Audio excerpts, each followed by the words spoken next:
Friends, मैं आपका दोस्त दिलेश कुमार आज फिर एक नए वीडियो के साथ आप लोग के बीच उपस्थित हुआ हूं।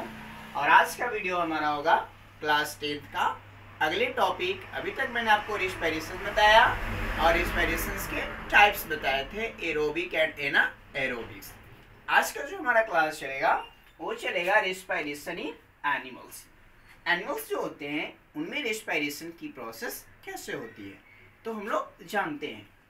तो अगर हम लोग देखें कि जो डिफरेंट एनिमल्स होते हैं उनके पास डिफरेंट मोड ऑफ रेस्पिरेशन होते हैं। नाउ स्टूडेंट्स, हमने आपको जो है पॉइंट्स को नोट किया हो। Different animals have different mode of respiration. अब वो जो डिफरेंट मोड ऑफ रेस्पिरेशन हैं वो कौन से हैं और कौन से लिविंग ऑर्गेनिज्म यानी एनिमल्स किस टाइप का रेस्पिरेशन करते हैं और उनके रेस्पिरेटरी ऑर्गन्स कौन से हैं, इसके बारे में हम लोग जानेंगे। तो मैंने कुछ पॉइंट्स को यहाँ पे मेंशन किया हूँ जो आपको एनसीईआरटी क्लास 10 के लिए मेंशन किया है और बोर्ड में कई बार जो है ऑब्जेक्टिव में 1 से 1 या 2 मार्क्स का क्वेश्चन में इसको जो है कई बार पूछे गए हैं, तो हम लोग जानते हैं। फर्स्ट मैंने लिखा हूँ कि इन सिंपल यूनिसेलुलर ऑर्गेनिज्म, बिल्कुल जो साधारण है यूनिसेलुलर। मैंने बताया था कि पूरा बॉडी जो होता है एनिमल्स का वो केवल एक सेल से बना हो, सिंगल सेल से बने होते हैं, उसको हम लोग क्या बोलते हैं, यूनिसेलुलर ऑर्गेनिज्म। अब वो यूनिसेलुलर एनिमल्स है कौन, तो वो जो यूनिसेलुलर एनिमल्स हैं वो कौन है, अमीबा, पैरामीशियम, यूग्लिना, क्लाइडोमोनास। इस जितने भी यूनिसेलुलर एनिमल्स हैं इन सारे एनिमल्स में जो रेस्पिरेशन होता है वो सिंपल डिफ्यूजन प्रोसेस से होता है थ्रू द सेल मेम्ब्रेन। तो कंप्लीटली बच्चे याद रखिएगा कि जितने भी आपको यूनिसेलुलर एनिमल्स होते हैं उनमें रेस्पिरेशन की प्रोसेस किससे होती है, सिंपल डिफ्यूजन प्रोसेस के थ्रू। लेकिन वो कौन सा बॉडी पार्ट है जो रेस्पिरेशन करेगा यानी ऑक्सीजन को यूज करेगा और बॉडी में जो उसके अंदर ग्लूकोज हो है उसको ब्रेक डाउन करने के बाद एनर्जी को रिलीज करेगा। तो कौन सा है जो ऑक्सीजन यूज करेगा, तो हमारा कौन होता है, सेल मेम्ब्रेन। मैंने इसको पॉइंट में आपके फेयर करने के लिए, अगर आप नोट्स बनाना चाह रहे हैं तो आप नोट्स में इस पॉइंट को मेंशन कर सकते हैं। इन simple unicellular animals like amoeba, paramecium, Clydomonas, Euglena, etc. respiration takes place by the simple diffusion process through the cell membrane. Second point पर आते हैं। यूनिसेलुलर के बाद हम लोग देखिए तो जो मोस्ट एनिमल्स होते हैं उनके पास डिफरेंट रेस्पिरेटरी ऑर्गन्स, उसी को मैंने यहाँ पे मेंशन किया हूँ कि most of animals have however a specific organ for respiration. तो किस एनिमल्स की कौन सी कैटेगरी है और उनमें रेस्पिरेशन किस ऑर्गन से होता है जानते हैं। द एक्वेटिक एनिमल्स, बच्चे आपको पता है कि एक्वेटिक का मतलब होता है the living organism are live in the water. तो जो लिविंग ऑर्गेनिज्म वाटर में रहते हैं, जल में रहते हैं, वे सारे एनिमल्स को हम लोग एक्वेटिक एनिमल्स कहते हैं। फॉर एग्जांपल लेते हैं तो हमारा होता है फिश, जो मछली बोलते हो, प्रॉन्स, झींगा जिसको बोलते हो। इनके पास क्या होता है, रेस्पिरेशन के लिए यानी ऑक्सीजन को एब्जॉर्ब करने के लिए जो ऑर्गन्स है वह ऑर्गन कौन है, रेस्पिरेटरी ऑर्गन। ये कहाँ से वे करते हैं, तो ये एनिमल्स चाहे वो फिश हो, प्रॉन्स हो, तो वाटर में जो ऑक्सीजन डिजॉल्व होता है वही डिजॉल्व ऑक्सीजन को ये एब्जॉर्ब करते हैं और अपने बॉडी में एनर्जी को रिलीज करेंगे। नेक्स्ट पॉइंट में आते हैं। द एनिमल्स लाइक अर्थवर्म, कुछ एनिमल्स है वो कौन का है, अर्थवर्म, जिसको आप लोग केचुआ कहते हो। और कौन है, यानी केचुआ को हम लोग देखिए तो कहाँ पे रहता है, सॉइल्स में होते हैं। और ये जो सॉइल्स में रहने वाला केचुआ है वो रिस्पायरेशन किसके थ्रू यानी ऑक्सीजन को एब्जॉर्ब किसके थ्रू करता है? स्किन के थ्रू, और बॉडी में एनर्जी को रिलीज करता है। तो इसीलिए इसका जो रिस्पायरेटरी ऑर्गन होता है वो कौन होता है? स्किन। और इसी के थ्रू इसका जो वेस्ट मटेरियल हो जाते हैं, जब कंप्लीटली ब्रेक डाउन होता है फूड का, उससे जो रिमूविंग वेस्ट मटेरियल है CO2 वगैरह, उसको भी रिमूव किसके थ्रू करेगा? स्किन के थ्रू। मैंने यहाँ पे मेंशन किया हूँ आपके नोट्स के लिए, the animals like earthworm which live in the soil use their skin to absorb oxygen from air and remove CO2, so respiratory organ is skin. Now next, in the insects, अब जैसे बहुत सारे कीट होते हैं, insects हैं, कौन कौन से भाई? ग्रास हॉपर जिसको आप लोग टिड्डा बोलते हो, फितिंगी जिसको बोलते हैं, और कौन है? कॉकरोच, और कौन है भाई? हाउस फ्लाई, और कौन है? मॉस्किटो। ये सब जितने एनिमल्स हैं, इनके बॉडी का जो आउटर सरफेस होता है, तो उस बॉडी के आउटर सरफेस पे बहुत ही टीनी होल्स होते हैं। टीनी का मतलब होता है सूक्ष्म, होल का मतलब छिद्र। बहुत ही जो होते हैं छोटे छोटे छिद्र होते हैं, टीनी होल्स होते हैं। और वो जो टीनी होल्स होते हैं उसको हम लोग स्पाइकल बोलते हैं। और एक्चुअली में ये जो स्पाइकल होता है ये बॉडी में यानी एक एयर ट्यूब का काम करता है, जिसको कॉमन नेम रख दिया गया क्या भाई?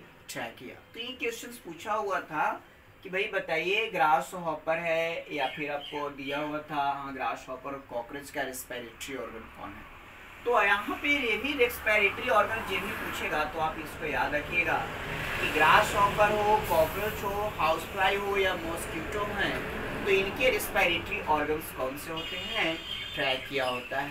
अगर ट्रैकिया ना देकर आपको स्पाइकल्स लिख दिया हो तो वहाँ पे भी आप इसको टेक आउट कर सकते हैं। नेक्स्ट जानते हैं, तो ये एनिमल्स थे जो आपको NCERT 10th क्लास में मेंशन किया था। अब 5 मार्क्स में कई बार जो है बिहार सेकेंडरी एजुकेशनल बोर्ड हो या आप CBSE के हों, तो 3 मार्क्स या 5 मार्क्स में कई बार क्वेश्चंस पूछा गया है, what any right the difference between aerobic and anaerobic respiration. और बहुत ही इम्पोर्टेंट है, यानी अगर हम लोग कह दें तो ये हमारा MI है, या इसको आप मोस्ट इम्पोर्टेंट समझिए, या मैट्रिक में आने वाला। भाई MI का मतलब मैट्रिक में आई नहीं बल्कि मोस्ट इम्पोर्टेंट। और कई बार पूछा हुआ है भाई डिफरेंस बताइए। आपको मैं इसी में बता रहा हूँ, आप ध्यान से बस सुनिए, आपको यहीं पे मैं याद करा दूंगा। मैंने बताया था कि रिस्पायरेशन क्या होता है, तो रिस्पायरेशन होता है releasing energy process from the food. अगर फूड से एनर्जी को रिलीज कर रहे हैं तो वह प्रोसेस हमारा रिस्पायरेशन है। मैंने बताया था कि इसके कितने टाइप्स हैं? 2 टाइप्स हैं। कौन कौन से टाइप आपको मैंने बताया था? एक बताया था एरोबिक रेस्पिरेशन, और सेकेंड को बताए थे anaerobic respiration. Aerobic respiration and anaerobic respiration. Aerobic respiration बोलते किसको है?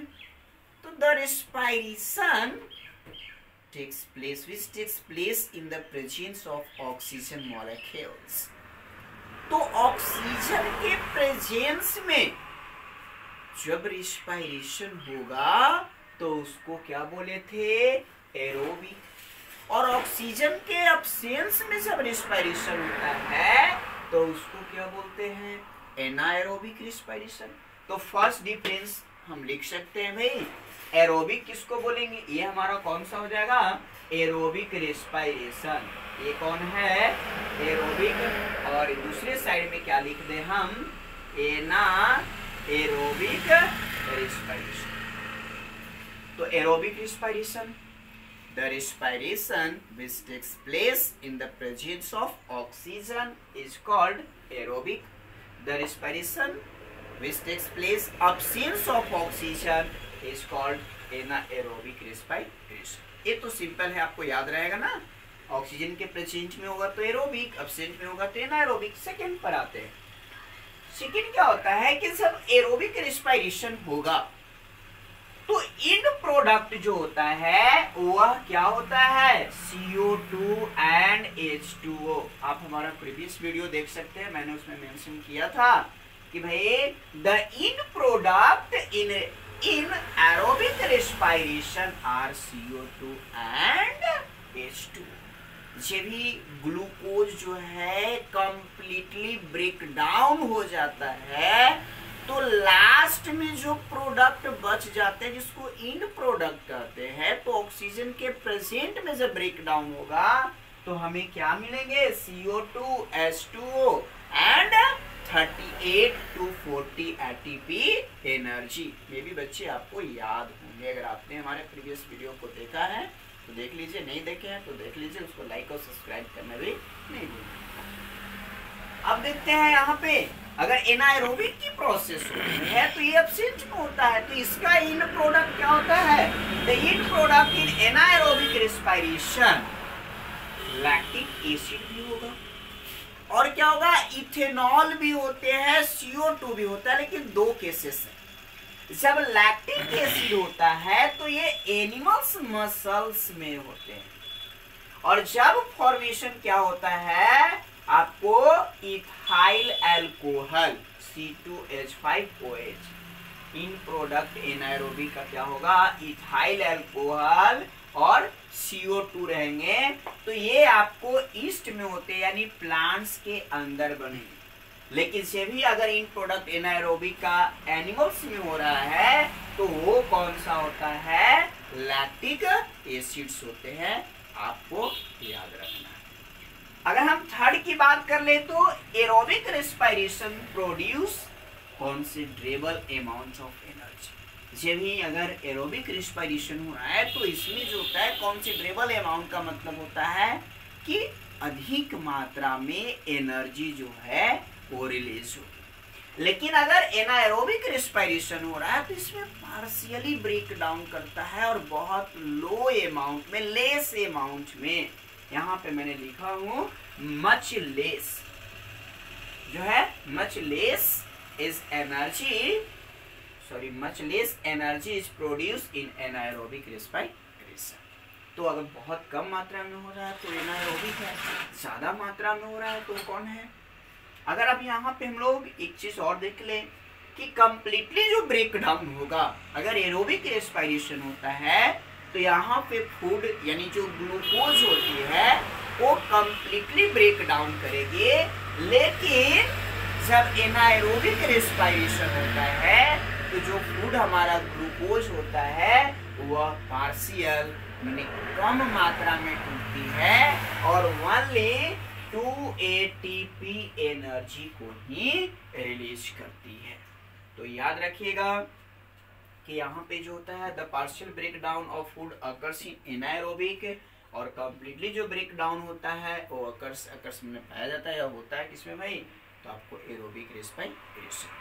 तो आप इंजीनियर में याद रखिएगा एरोबिक रेस्पिरेशन ऑक्सीजन के प्रेजेंस में होता है, इसका इन प्रोडक्ट CO2 H2 होता है, इसमें जो होते हैं लार्ज अमाउंट में एनर्जी रिलीज होता है और कंप्लीटली फूड का ब्रेक डाउन हो जाता है। एनाएरोबिक को बिल्कुल ऑपोजिट कर लीजिएगा, यह ऑक्सीजन के एब्सेंस में होता है, इसका जो इन प्रोडक्ट होता है वह इथाइल अल्कोहल होता है और CO2, लेकिन ये प्लांट के केस में होता है। अगर एनिमल के केस में प्रोडक्ट देखें तो लैक्टिक एसिड होते हैं, इसमें जो होता है बहुत ही मच लेस अमाउंट में एनर्जी रिलीज होती है और इसमें जो होता है पार्शियल जो होती है ब्रेक डाउन होता है। तो हमें उम्मीद है कि आपको रेस्पिरेशन इन एनिमल्स में mode of respiration and difference between aerobic and anaerobic respiration आपको क्लियर समझ में आ गया। अगर आप नोट्स बनाना चाहते हैं तो आप इसको जो है स्क्रीनशॉट लेकर अपना नोट्स बना सकते हैं। आज के लिए बस इतना ही, धन्यवाद।